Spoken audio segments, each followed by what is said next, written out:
حضرت بايزيد بستامی کہتے ہیں کہ میں نے اپنی ماں کے آگے ہاتھ جوڑے، میں نے کہا امی تجھے راضی کروں یا رب کو راضی کروں؟ تو اپنے حق مجھے معاف کر دے، اللہ کو میں راضی کر لیتا ہوں۔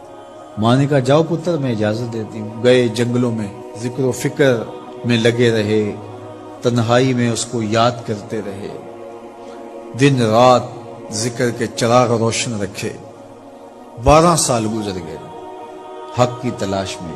ایک دن واپس بستام کے قریب سے گزر رہے تھے، خیال آیا چلتے چلتے ماں کو سلام کر جاؤں۔ دروازے کو دستک دینے لگے تو اس خیال نے ہاتھ روک لیا کہ ساری زندگی ماں کو سکھ تو دیا کوئی نہیں، اب دکھ بھی کیوں دینے لگے ہو؟ رات کا ایک پہر بیت گیا ہے، سردیوں کی لمبی رات ہے، ماں بستر میں لیٹی ہوگی، تیرے لیے اٹھے گی، دروازہ کھولے گی۔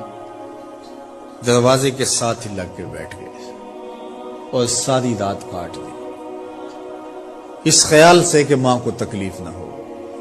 جب سحری کا وقت ہوا تو اندر سے جو نالی آتی تھی اس نالی سے پانی آیا، سمجھ گئے میری ماں تہجد کے لیے اٹھی ہے اور وضو کا پانی ہے، تو فوراً دروازے پہ دستک دی۔ اندر سے آواز آئی بیٹا بايزيد میں ابھی آئی۔ مائیں بیٹوں کے دستک کے انداز سے جان لیتی ہیں یہ کس بیٹے کے ہاتھوں کا لمس ہے۔ 12 سال کے بعد آئے، دستک دی، کہا بیٹا بايزيد میں ابھی آئی۔ ماں کی تو نگاہیں ہی دروازے پہ رہتی ہیں۔ اللہ اکبر۔ کہتے ہیں کہ ماں نے دروازہ کھولا، 12 سال جنگلوں کی خاک چھانتے بیت گئی تھی، پراگندہ صورت، بکھرے ہوئے بال، پھٹے ہوئے کپڑے۔ میری ماں کی جب نگاہ میرے پہ پڑی تو اس کی چشمان سے موٹے موٹے آنسو ٹپکنے لگے اور اس نے ایسے ہاتھ پھیلا کے کہا مالک میرا بیٹا بايزيد تیری طلب میں نکلا تھا، تو نے ابھی تک اسے اپنا قرب نہیں دیا۔ حضرت بايزيد بستامی کہتے ہیں 12 سال کی ریاستوں سے جو کچھ نہیں ملا تھا ماں کے اٹھے ہوئے ہاتھوں سے مل گیا۔ میں نے کہا مالک میں تجھے کہاں ڈھونڈ رہا ہوں، تو کہاں موجود ہے؟ تو ماں باپ کی رضا اللہ کی رضا کا دروازہ کھولتی ہے۔